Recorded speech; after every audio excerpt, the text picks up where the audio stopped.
Selamat berjumpa kembali saudara-saudari yang mengasihi Tuhan, dikasihi Tuhan Yesus. Puji kepada Tuhan. Kita diberikan hari yang baru. Saya akan melanjutkan berbagi dari firman Tuhan. Saya akan mengulang apa yang saya sudah bagikan kemarin. Karena ada masalah teknis, bagian dari kameranya macet, belum selesai, sudah mati ya. Jadi saya akan ulang, saya akan berdoa terlebih dahulu. Bapa di surga, terpujilah namamu, Engkau baik, sungguh sangat amat baik. Ajar kami menyadari kebaikan-Mu, ajar kami menyadari apa yang Tuhan berikan, termasuk hari-hari kami adalah anugerah yang luar biasa yang kami harus syukuri, dan kami gunakan untuk memuliakan Tuhan.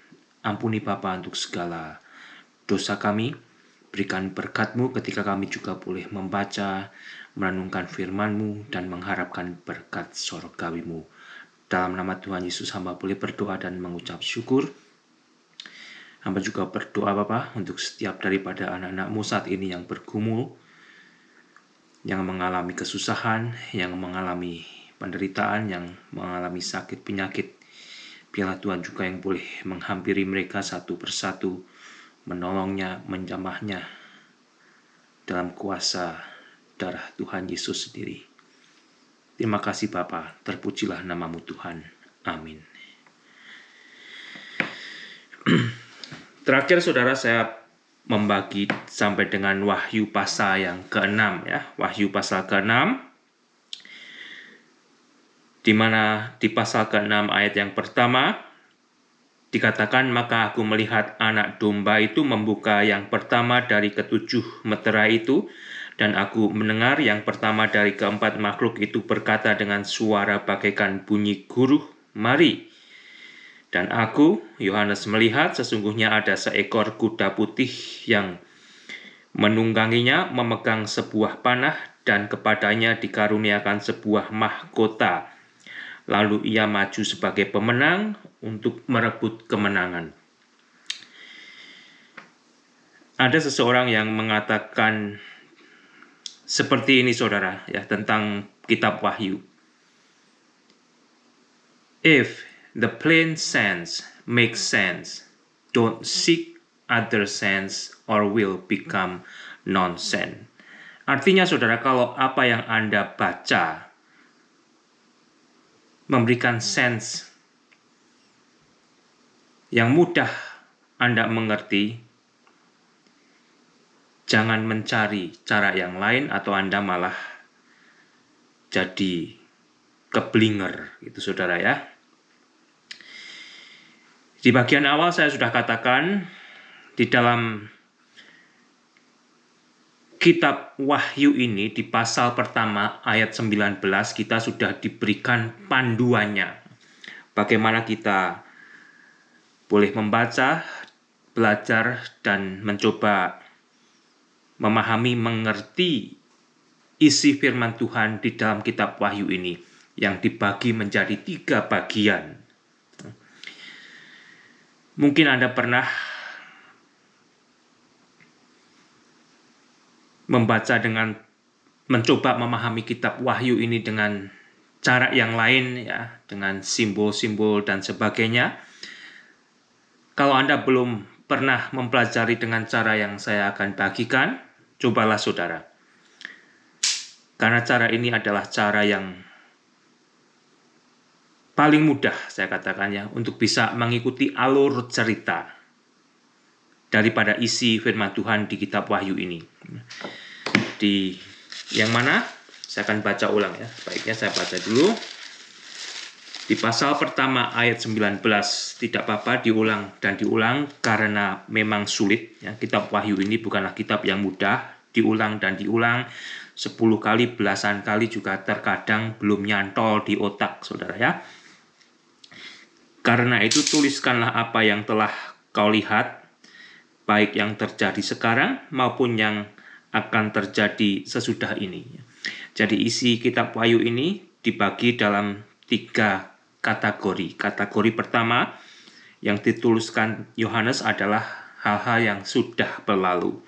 Kategori kedua, hal-hal yang dituliskan oleh Yohanes adalah hal-hal yang sedang terjadi saat ini, yaitu tentang peristiwa yang terjadi di antara gereja Tuhan, di antara jemaat Tuhan. Itu pasal 2 dan 3. Yang sudah berlalu tadi pasal pertama, dan yang di bagian 3 yang baru akan terjadi. Ya, bagian ketiga yang baru akan terjadi setelah masa atau gereja Tuhan selesai, yaitu mulai dengan pasal keempat sampai dengan 22. Di pasal keempat, gereja Tuhan sudah tidak ada lagi di bumi, sudah di sorga. Pasal keempat dan pasal kelima saudara bisa membaca gereja Tuhan melayani, menyanyi, menyembah Tuhan di sorga. Dan di pasal 6, kembali Yohanes dibawa ke bumi untuk melihat peristiwa munculnya Antikristus. Antikristus yang menunggang kuda putih. Dia adalah Mesias palsu. Mesias palsu yang dinanti-nantikan oleh manusia untuk memberikan solusi kepada dunia, kepada bumi ini yang penuh dengan kekacauan.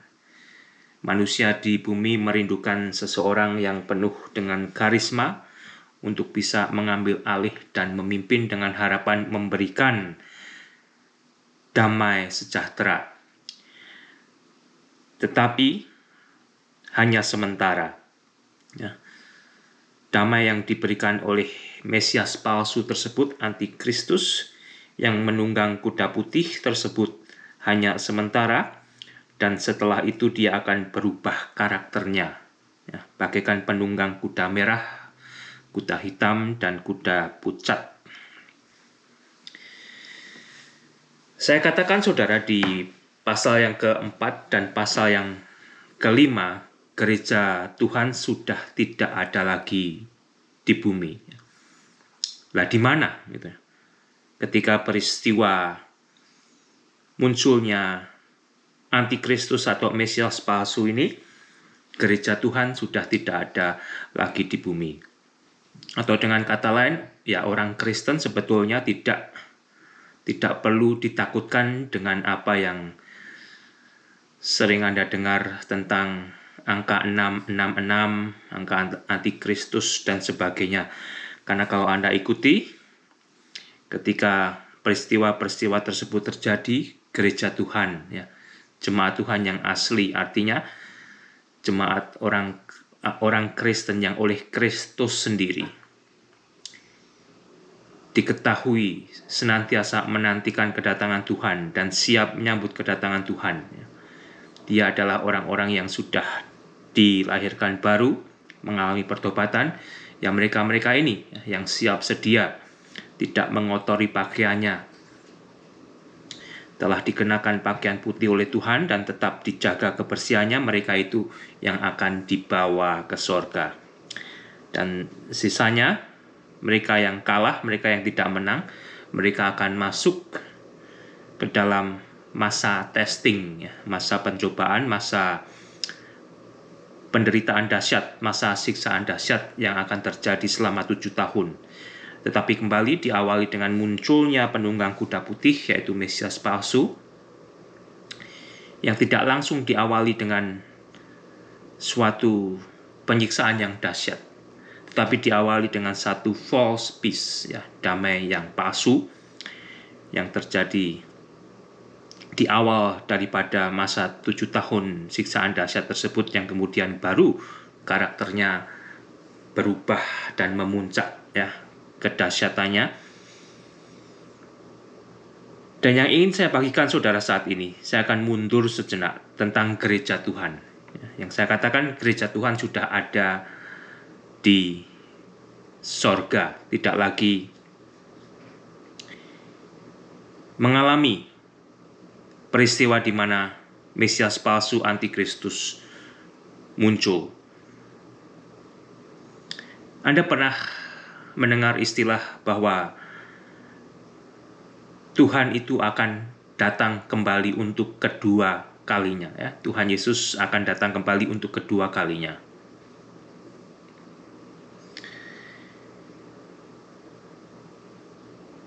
Mungkin saya akan mengulang apa yang saya pernah dengar di tahun 97 ya.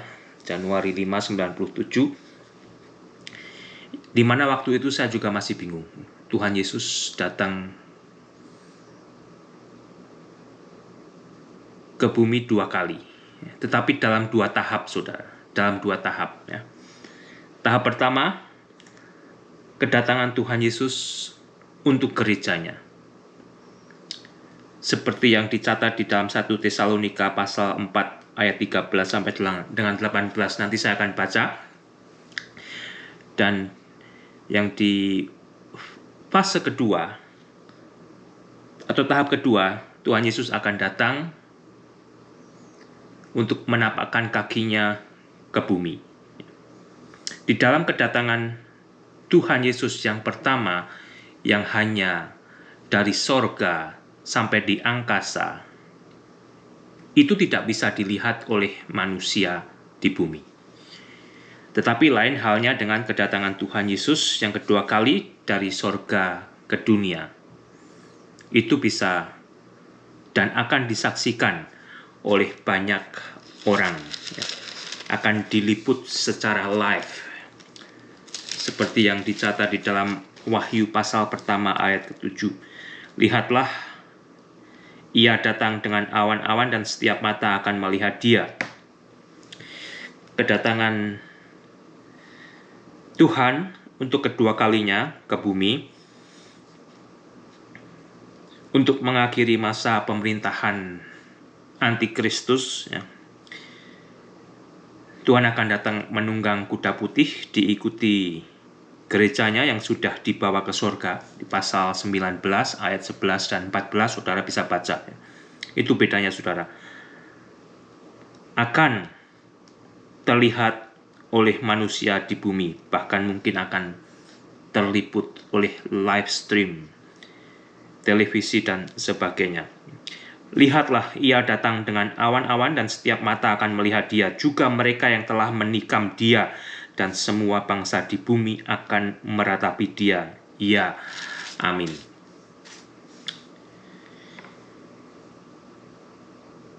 Kedatangan Tuhan untuk gerejanya, atau yang dikenal dengan pengangkatan, Tuhan hanya turun dari surga sampai di angkasa. Dan di angkasa itu Tuhan akan bertemu dengan gereja Tuhan yang diangkat untuk naik bertemu dengan Tuhan sendiri di angkasa, kemudian dibawa ke surga. Yang mana saat itu juga orang-orang yang telah terlebih dahulu mati di dalam Tuhan Yesus Kristus akan dibangkitkan tubuhnya. Tubuhnya akan dibangkitkan karena rohnya telah ada bersama-sama dengan Tuhan Yesus Kristus. Kalau orang Kristen mati, kalau saya mati, kalau Anda mati sebagai orang yang sudah percaya dan hidup di dalam kepercayaan kita, di dalam pertobatan, dalam Tuhan Yesus Kristus, ketika saya mati, malam ini ketika saudara mati hari ini, roh kita akan langsung pergi untuk bersama-sama dengan Tuhan Yesus, tetapi tubuh kita tertinggal di bumi ini, ya, entah dikubur, entah dibakar, atau sebagian orang Kristen mati dalam kecelakaan di laut, tenggelam, dan tubuhnya tidak ditemukan lagi, dimakan ikan hiu dan sebagainya, tidak jadi masalah, saudara, ya. Karena Tuhan yang menciptakan manusia dari debu, tidak masalah akan mengumpulkan serpihan-serpihan tubuh debu yang bertebaran di mana-mana. Jadi orang Kristen kalau mati mau dibakar, mau dikubur, ya, tidak menjadi masalah. Karena satu, jiwanya, rohnya langsung pergi ya, kepada Tuhan Yesus yang telah mengasihi kita, juru selamat kita, dan tubuh kita yang hanya tertinggal, yang nanti akan dibangkitkan di dalam 1 Tesalonika pasal 4 tersebut.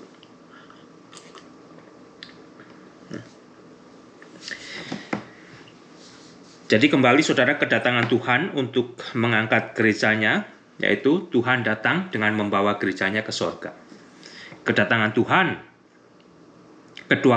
kedua kalinya ke bumi, Tuhan akan membawa gerejanya yang sudah di sorga, dibawanya untuk ke bumi. Itu di pasal 19. Ya, Tuhan akan datang dengan menunggang kuda putih, ya, dan gerejanya, kita yang sudah di surga juga akan kembali menunggang kuda putih berpakaian lenan putih bersama juru selamat kita. Kita akan melayani, kita akan memerintah bersama Tuhan kita, yang mana terlebih dahulu Tuhan Yesus akan mengakhiri masa pemerintahan antikristus. Ya, kita tidak perlu berperang saudara, karena Tuhan sendiri yang akan berperang.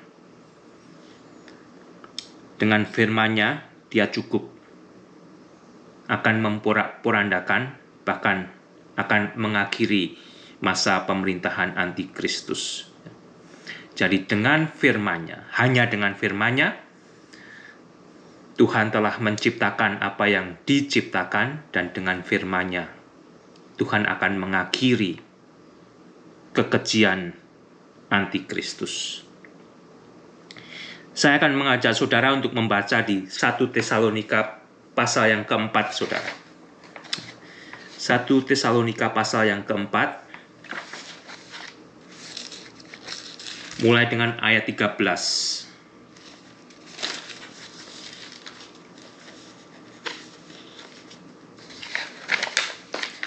Demikian bunyinya.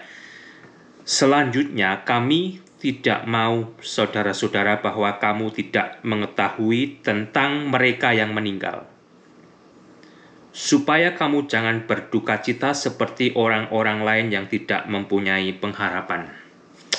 Di dalam bahasa Inggris dikatakan demikian, "But I do not want you to be ignorant, brethren, concerning those who have fallen asleep, lest you sorrow as others who have no hope."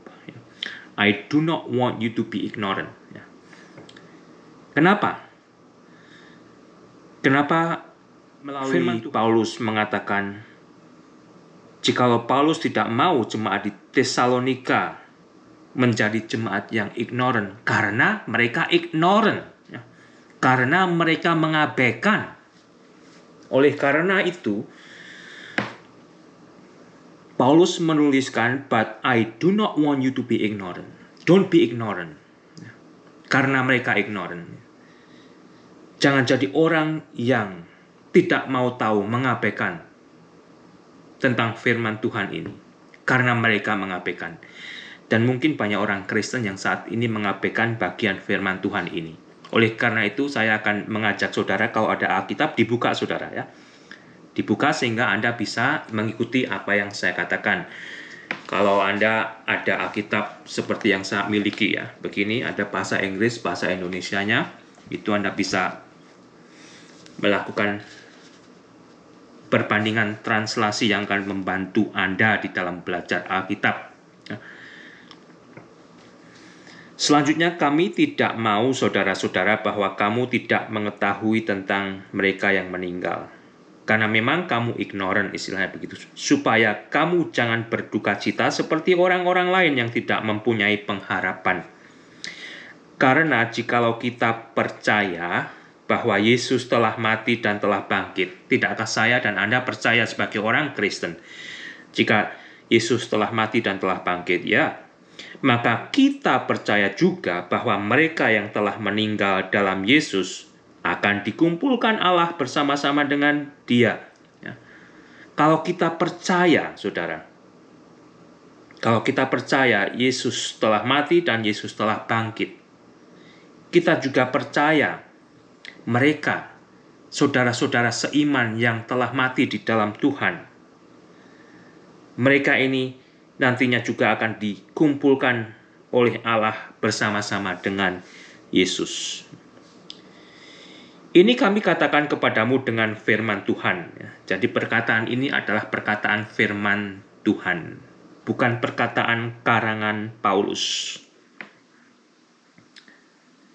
Kita yang hidup, kalau saya dan saudara dalam peristiwa ini terjadi masih hidup, ya, yang masih tinggal sampai kedatangan Tuhan, Tuhan akan datang, saudara. Ini yang saya katakan tadi yang pertama, kedatangan Tuhan fase pertama, tahap pertama. Tuhan akan datang untuk mengangkat gerejanya, untuk mengangkat jemaatnya. Perhatikan teksnya, jadi Anda tahu. Ya. Sekali lagi tidak akan mendahului mereka yang telah meninggal. Ini kami katakan kepadamu dengan firman Tuhan, kita yang hidup, yang masih tinggal sampai kedatangan Tuhan, sekali-kali tidak akan mendahului mereka yang telah meninggal. Artinya yang meninggal dulu, yang akan dibangkitkan tubuhnya dan dibawa untuk bertemu Tuhan. Sebab pada waktu tanda diberi, yaitu pada waktu penghulu malaikat berseru dan sangkakala Allah berbunyi, maka Tuhan sendiri akan turun dari surga. Siapa saudara yang turun? Tuhan sendiri. Tuhan sendiri akan turun dari surga, dan mereka yang mati dalam Kristus. Siapa saudara? Mereka yang mati dalam Kristus. Ya. Jelas sekali. Jadi orang-orang Kristen perjanjian baru akan lebih dahulu bangkit. Orang Kristen perjanjian baru, ya, orang yang mati dalam Kristus, tubuhnya akan dibangkitkan. Karena rohnya ketika dia mati sudah langsung pergi bersama Yesus. Yang terjadi di sini adalah kebangkitan tubuh. Yang mati dalam Kristus akan lebih dahulu bangkit. Sesudah itu kita yang hidup, yang masih tinggal akan diangkat, ya, diangkat bersama-sama dengan mereka dalam awan, ya, dibawa ke atas, saudara. Dalam awan, menyongsong Tuhan di mana, saudara? Di teks bacaan kita di angkasa. Ini yang terkadang tidak diperhatikan dan tidak dibacakan oleh pengkhotbah. Ini yang dilewati, saudara. Sesudah itu kita yang hidup, yang masih tinggal, akan diangkat bersama-sama dengan mereka dalam awan, menyongsong Tuhan di angkasa, untuk bertemu Tuhan di angkasa, tidak di bumi. Demikianlah kita akan selama-lamanya bersama-sama dengan Tuhan. Ya. Sejak itu kita akan selama-lamanya bersama dengan Tuhan. Karena itu hiburkanlah seorang akan yang lain dengan perkataan-perkataan ini. Ya. Lain halnya dengan kedatangan Tuhan yang kedua kalinya ke bumi. Ya. Tidak hanya sampai di angkasa. Yang di angkasa ini, kita, saudara, orang Kristen dibawa untuk bertemu dengan Tuhan ke atas. Ya. Nanti di kedatangan Tuhan yang kedua, saya akan mengajak saudara membaca dari Wahyu pasal yang ke-19. Buka Alkitab Anda, baca. Ya. Jadi Anda sendiri yang akan ditolong oleh Tuhan mengerti isinya. Pasal 19 ayat 11, demikian bunyinya. Lalu aku melihat sorga terbuka. Sesungguhnya ada seekor kuda putih, ia yang menungganginya bernama yang setia dan yang benar. Ia menghakimi dan berperang dengan adil. Dan semua pasukan yang di sorga mengikuti dia, mereka menunggang kuda putih dan memakai lenan halus yang putih bersih. Itu adalah jemaat Tuhan, gereja Tuhan yang dulunya sudah dibawa ke sorga. Jadi berbeda, saudara, ya. Berbeda. Dan ini seringkali terjadi kebingungan. Dan masih banyak terjadi kebingungan di antara orang Kristen, di antara pengkhotbah yang mengkhotbahkan dua hal yang sebenarnya berbeda. Ya. Di dalam 1 Tesalonika pasal 4 ayat 13 itu adalah kedatangan Tuhan dari surga. Sampai di mana, saudara? Hanya sampai di angkasa. Ya. Yang akan membawa gerejanya ke atas. yang banyak diignore, ya. Yang mana bagian Alkitab tersebut tadi dikatakan oleh Paulus kepada jemaat Tesalonika, jangan kamu jadi orang Kristen yang ignorant, karena sampai saat ini masih banyak orang Kristen yang ignorant, yang mengabaikan hal tersebut, ya. Tidak mau memperhatikan dengan baik dengan seksama. Jadi kembali saudara, dua hal ini berbeda. Dan kalau Anda masih pertama kali mendengarkan akan hal ini sulit, saya ngerti gitu. Saya juga waktu itu sulit gitu. Di akhir tahun 96 dan awal 97 saya baru mendengarkan pemahaman Alkitab tentang ini. Selama saya ke gereja, saya belum pernah mendengarkan pembahasan akan kedatangan Tuhan yang dari surga hanya sampai di angkasa tersebut, saudara, ya. Yang sering kita dengarkan kan Tuhan akan datang kedua kalinya. Tetapi tidak dijelaskan lebih lanjut yang sebenarnya kalau Anda baca ada dua tahap, ya. Tahap yang pertama apa, saudara? Seperti tadi saya katakan, tahap yang pertama adalah kembali, ya, akan saya ulang dan ulang jadi biar nyantol di otak kita, ya. Tahap pertama yaitu kedatangan Tuhan dari surga hanya sampai di angkasa, ya. Dan dari angkasa Tuhan akan membangkitkan tubuh orang Kristen yang sudah mati.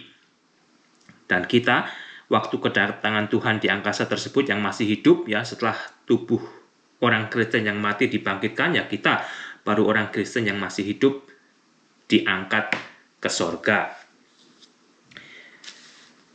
Dan tahap yang kedua, tahap di mana Tuhan datang kedua kali, ya, memenuhi janjinya ke bumi. Dia akan datang yang dicatat di Wahyu 19 tadi, ya. Dia akan datang untuk mengakhiri pemerintahan antikristus, ya. Dan akan dilanjutkan dengan mendirikan pemerintahan di bumi ini selama 1000 tahun. Itu di Wahyu pasal 20, Anda bisa baca, saudara. Sehingga kembali, ini adalah bagian ketiga setelah, ya, gereja Tuhan selesai. Tuhan akan datang bersama gerejanya, ya, untuk mengakhiri masa pemerintahan antikristus. Itu di pasal 19, di pasal 20. Ya. Tuhan akan berkuasa sebagai raja di atas raja, memimpin kerajaan 1000 tahun. 1000 tahun, ya. Kalau plain sense, make sense, yaitu, saudara, yang seharusnya kita terima. Kalau plain sense, make sense, kita cari sense yang lain, ya nanti jadinya nonsense, ya. Mudah-mudahan Anda mengerti. Kalau belum mengerti yang saya maksudkan, ya nanti dengan berjalannya waktu dan diulang, Anda akan menjadi mengerti. Karena kembali, kitab Wahyu adalah kitab yang sulit, ya. Bukan berarti tidak bisa kita mengerti, karena Tuhan sendiri yang memberikan untuk gerejanya, ya. Justru kitab Wahyu ini secara khusus oleh Tuhan minta agar Yohanes tuliskan dan diberikan kepada gereja Tuhan. 7 jemaat Tuhan, 7 gereja Tuhan tersebut menjadi wakil daripada setiap gereja Tuhan yang ada di bumi ini, agar gereja Tuhan tahu bagaimana gereja Tuhan harus hidup sesuai dengan yang Tuhan sendiri harapkan, ya. Gereja Kristen adalah gereja yang dimiliki oleh Tuhan Yesus. Jadi setiap pendeta, setiap pemimpin gereja lokal akan bertanggung jawab, saudara, akan mempertanggungjawabkan kepemimpinannya kepada Tuhan Yesus. Kalau mereka yang menyalahgunakan kepemimpinannya sebagai pendeta, sebagai pastor, sebagai pemimpin gereja, ya mereka sendiri nantinya yang akan bertanggung jawab kepada Tuhan Yesus, ya. Jadi hati-hatilah, ya. Jangan bernafsu, berambisi hanya untuk menjadi pimpinan gereja, bahkan pimpinan Kristen, pimpinan pelayanan, karena Anda harus mempertanggungjawabkan perbuatan Anda tersebut kepada Tuhan. Kalau Anda lakukan sesuai dengan yang Tuhan kehendaki, itu semua dicatat di dalam Wahyu pasal 2 dan 3. Itu akan menjadi mahkota Anda nanti, saudara. Mahkota pelayanan Anda. Ya, tetapi kalau Anda menyalahgunakan pelayanan, ya celakalah. Ya. Celakalah, karena Anda sendiri yang akan mempertanggungjawabkan pelayanan Anda. Sehingga balik lagi, saudara, kepada 1 Tesalonika pasal 4 yang ke-13 tadi. Peristiwa ini adalah peristiwa pengangkatan gereja Tuhan.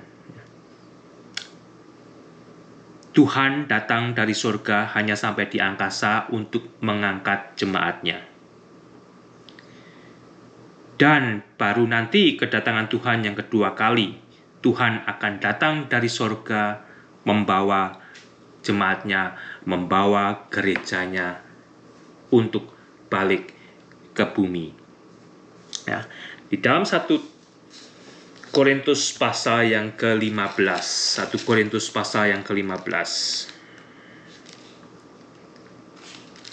Saya akan membaca 1 Korintus 15 ayat yang 51 sampai dengan 53. Prosesnya cepat sekali, saudara, kalau peristiwa ini terjadi. Sesungguhnya aku menyatakan kepadamu suatu rahasia. Jadi kita yang membaca ini bukan lagi rahasia, saudara. Sebelum Anda tahu akan isi firman Tuhan ini, hal ini masih menjadi rahasia. Tetapi setelah saya dan saudara membaca apa yang dituliskan Paulus kepada jemaat di Korintus ini, tidak lagi menjadi rahasia. Sesungguhnya aku menyatakan kepadamu suatu rahasia. Kita tidak akan mati semuanya. Tetapi kita semuanya akan diubah dalam sekejap mata pada waktu bunyi nafiri yang terakhir, sebab nafiri akan berbunyi dan orang-orang mati akan dibangkitkan dalam keadaan yang tidak dapat binasa, dan kita semua akan diubah. Kita semua akan diubah. Ya. Tadi ya, kita yang masih hidup di saat kedatangan Tuhan dari surga ke angkasa, kita akan dibawa dan kita akan diubah. Kita akan diberi tubuh kebangkitan, kita akan diberi tubuh kemuliaan. Bukan tubuh ini lagi, tubuh ini sudah terkontaminasi dengan dosa. Yang sudah terkontaminasi dengan dosa harus ditinggalkan sebelum kita dibawa untuk ke surga. Kita akan diberi tubuh kemuliaan seperti tubuh kebangkitan Yesus. Karena yang dapat binasa ini harus mengenakan yang tidak dapat binasa. Dan yang dapat mati ini harus mengenakan yang tidak dapat mati. Saudara, saya tahu kalau hal-hal yang seperti ini masih banyak belum didengar, ya. Masih banyak belum didengar oleh orang-orang Kristen di Indonesia. Dan kalau Anda baru pertama, kedua kali mendengar akan hal ini juga mungkin masih bingung. Bahkan bertanya-tanya apa yang saya katakan apakah benar atau ini menyesatkan. Nanti Anda cerita kepada orang Kristen yang lain, jangan didengarkan itu. Itu penyesat, nanti Anda malah sesat. Jadilah jemaat Tuhan yang menguji setiap istilahnya perkataan orang tentang Alkitab. Anda uji, saudara. Anda uji. Dicari tahu kebenarannya. Dan masalah lain, saudara, masalah lain. Kalau Anda tergabung kepada satu denominasi, pengetahuan Anda ditumbuhkan oleh Tuhan. Anda melihat kebenaran seperti ini. Tetapi pemimpin denominasi Anda ignorant, mengabaikan hal ini, ya susah jadi Anda yang mau membagikan kebenaran yang Tuhan sudah tambahkan kepada Anda, yang Tuhan sudah singkapkan kepada Anda. Ya akhirnya Anda diam aja, saudara. Anda telan itu, ya. Penyataan yang Tuhan sudah berikan kepada Anda simpan. Sayang saudara sebetulnya, ya. Sayang. Karena akan terjadi juga pemimpin-pemimpin di dalam keangkuhannya, ya, terkunci dengan denominasi. Meskipun Tuhan memberikan hal-hal, menambah pengetahuannya tentang Alkitab, ya, dia ignore karena pride-nya, karena keangkuhannya, karena denominasinya. Itu sangat disayangkan, saudara. Itu sangat disayangkan. Sehingga kembali, saudara, disinilah saya mengajak Anda belajar dan membuka Alkitab, bahkan menyelidiki Alkitab secara pribadi, dan dengan harapan keterbukaan Anda terhadap kerinduan Anda untuk mengerti lebih, ya, di dalam pertolongan Roh Kudus, Anda mendapatkan guru yang paling benar, bukan saya, ya, bukan saya.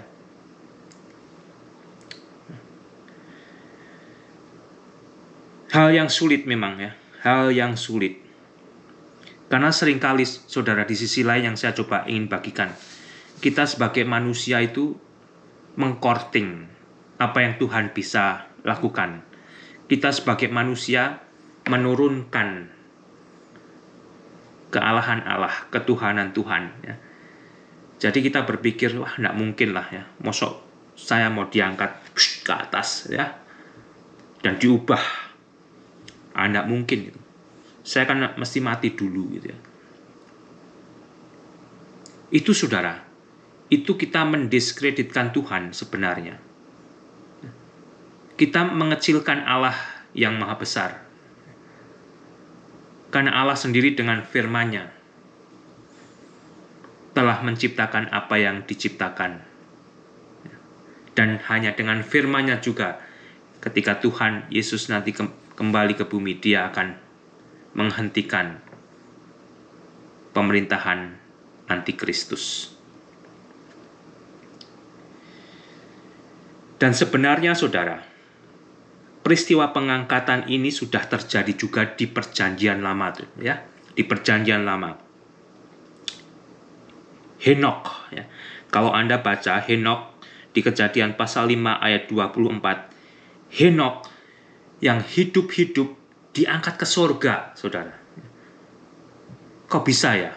Ya, tetapi itu, saudara, yang terjadi, itu yang dicatat oleh Alkitab, ya. Di pasal 5 dari kitab Kejadian pasal 5 ayat 24 dikatakan demikian, dan Henokh hidup bergaul dengan Allah. Anda buka, Anda baca, ya. Satu pasal penuh deh Anda baca, ya. Dan Henokh hidup bergaul dengan Allah, lalu Henokh tidak ada lagi, sebab Henokh telah diangkat oleh Allah, ya. Henokh diangkat ke sorga. Sama, saudara. Demikian juga Elia, ya, Nabi Elia. Anda baca di 2 Raja-Raja pasal 2 ayat 11. Ya. Baca seluruh pasal 2 dari 2 Raja-Raja. Saya hanya akan baca dari pasal 2 ayat 11. Demikian bunyinya. Sedang mereka berjalan terus sambil berkata-kata, tiba-tiba datanglah kereta berapi dengan kuda berapi memisahkan keduanya, Elia dan Elisa. Lalu naiklah Elia ke surga dalam angin badai. Elia dibawa ke surga dalam angin badai. Jadi baik Henokh maupun Elia, dua tokoh Perjanjian Lama ini tidak mengalami kematian. Dia diangkat oleh Allah, dibawa ke surga. Sama halnya nanti kedatangan Tuhan.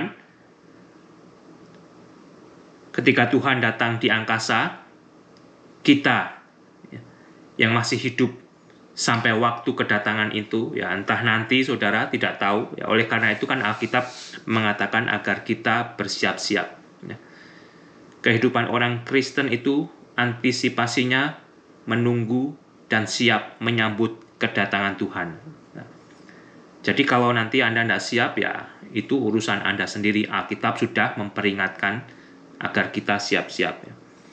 Dan nanti kembali sama saudara, ketika Tuhan turun dari surga ke angkasa untuk mengangkat kita, ya, peristiwa inilah yang akan terjadi. Kita yang masih hidup akan diangkat waktu kedatangan Tuhan ini. Dan kita akan diubah tubuh kita, ya. Tubuh yang sudah terkontaminasi dengan dosa, kita akan diganti dengan tubuh kemuliaan untuk dibawa ke surga. Dan sejak saat itu kita akan selama-lamanya bersama-sama dengan Tuhan. Bersama-sama dengan Tuhan.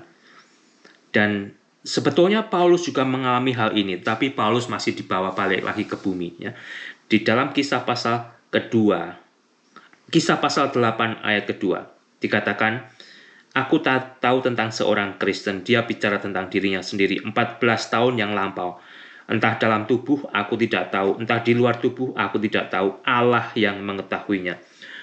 Orang itu tiba-tiba diangkat ke tingkat yang ketiga dari surga. Tingkat pertama di sini. Tingkat kedua, ya, di atas sana. Tingkat ketiga adalah surga. Ya. Orang itu tiba-tiba diangkat ke tingkat yang ketiga dari surga. Aku juga tahu tentang orang itu karena dia berbicara tentang dirinya sendiri. Entah di dalam tubuh, entah di luar tubuh, aku tidak tahu. Allah yang mengetahuinya. Ia tiba-tiba diangkat ke Firdaus. Tiba-tiba Paulus saat itu diangkat ke Firdaus. Diberi penglihatan tentang Firdaus dan ia mendengar kata-kata yang tak terkatakan yang tidak boleh diucapkan oleh manusia. Paulus telah dibawa oleh Tuhan untuk melihat sorga. Dan Paulus yang sudah dibawa oleh Tuhan untuk melihat sorga, mulutnya tidak lancang. Seperti banyak orang yang menyaksikan, wah, saya sudah dibawa ke sorga.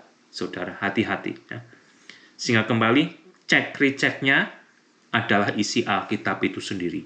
Ya, kesaksian, khotbah yang ngelantur, yang tidak bisa dicek dengan kebenaran isi Alkitab, hati-hati. Hati-hati, saudara. Jadi baik apa yang saya katakan, apa yang manusia lain katakan, orang Kristen saksikan, biarlah kita masing-masing tidak terpukau dengan apa yang dikatakan oleh orang tersebut, tetapi kita mau mencek kebenarannya. Kebenaran itu ada di dalam Alkitab. Dan kembali kepada kitab Wahyu, Anda boleh belajar dari kitab Wahyu, ya. Penafsiran-penafsiran yang ada itu juga paling aman Anda tafsirkan dengan isi Alkitab sendiri. Anda bandingkan dengan isi Alkitab sendiri untuk mengetahui maksud dan isinya. Ya, terutama kitab Wahyu akan Anda temukan penafsirannya banyak di dalam kitab Perjanjian Lama. Ya. Semoga Anda diberkati oleh Tuhan. Anda juga boleh di dalam keterbukaan Anda yang tidak terikat oleh karena denominasi. Anda bisa bertumbuh. Untuk Tuhan pertumbuhkan, untuk mengerti isi Alkitab yang lebih jelas lagi. Ya. Yang lebih indah lagi. Yang akan membuat kehidupan Anda bersama Tuhan lebih indah, saudara. Tuhan Yesus memberkati. Kalau Anda diberkati oleh hal-hal yang luar biasa oleh Tuhan, itu juga biarlah tidak Anda simpan sendiri. Anda bagikan. Dengan membagikan apa yang Tuhan berikan kepada Anda, Tuhan akan menambahkan. Tuhan akan menambahkan. Anda diberi Tuhan, Anda simpan, ya Tuhan tidak tambahkan, saudara. Salah satunya di dalam Anda ditambahkan pengertian Anda untuk mengerti isi Alkitab, ya Anda bagikan, saudara, ya, untuk kemuliaan Tuhan, untuk kemuliaan Tuhan. Tuhan Yesus memberkati, dan biarlah Anda juga boleh terbuka untuk menjadi berkat bagi kemuliaan Tuhan. Amin.